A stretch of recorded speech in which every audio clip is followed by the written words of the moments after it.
મહારાષ્ટ્ર પછી સૌથી મોટી સંખ્યામાં ગણેશજીની મૂર્તિનું સ્થાપન વડોદરા શહેર ખાતે થતું હોય છે। ત્યારે અલગ અલગ ધાર્મિક સંગઠનો અને ગણેશ મંડળો દ્વારા કોર્પોરેશનને રજૂઆત કરવામાં આવી કે આ ગણપતિ મહોત્સવ માટે જે સ્પોન્સરશિપ કરવાની હોય છે એના માટે હોર્ડિંગ લગાડવાની પરમિશન આપવામાં આવે।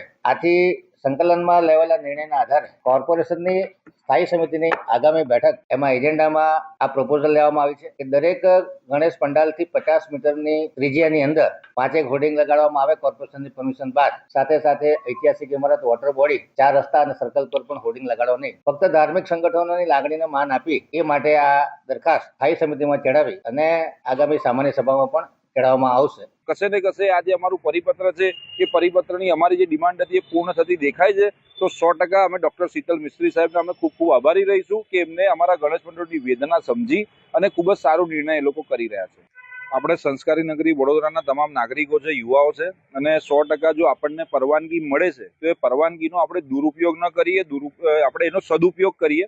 બેનર હોલ્ડિંગ એટલા બધા પણ ના મારી દઈએ કે બધી જ જગ્યાઓ ઢાંકી દઈએ, કોઈ સરકારી ઇમારત ન ડંકાય કે કશે અડચણરૂપ ન થાય એવી જગ્યાઓ પસંદ કરીને આપણને જે એડવર્ટાઇઝમેન્ટ મળે છે એના બેનર, હોલ્ડિંગ કે ગેટ જે પણ હોય એ આપણે ઊભા કરીએ અને મજબૂત રીતે ઊભા કરીએ કે થોડા હવાની અંદર પડી ન જાય। એ તમામ વસ્તુઓનું તમામ ગણેશ મંડળો ધ્યાન રાખીને આપણને જે પરવાનગી મળી છે એનો આપણે સદુપયોગ કરવાનો છે।